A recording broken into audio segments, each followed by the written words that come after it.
നൈജീരിയയിലെ Enugu സ്റ്റേറ്റിൽ നിന്ന് cross river സ്റ്റേറ്റിലേക്ക് യാത്ര ചെയ്യുന്നതിനിടെയുണ്ടായ വാഹനാപകടത്തിൽ 7 കപ്പുച്ചിൻ സന്യാസിമാർ മരണമടഞ്ഞു. മെയ് 3-നുണ്ടായ അപകടത്തിൽ 6 പേർ പരിക്കുകളോടെ ആശുപത്രിയിലാണ്.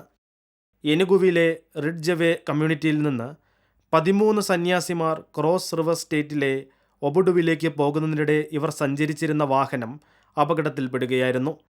പരിക്കേറ്റവരെ വിദഗ്ധ ചികിത്സയ്ക്കായി എനുഗുവിലേക്ക് തിരികെ കൊണ്ടുവന്നു. Brother Somadina Ibe Ojuludu, brother Chinedu Nwachukwu, brother Marcel Ezenwafor, brother Gerald Nwaogazie, brother Kingsley Nwosu, brother Wilfred Aleke, brother Chukwudi Obiuse എന്നിവരാണ് മരണമടഞ്ഞത്.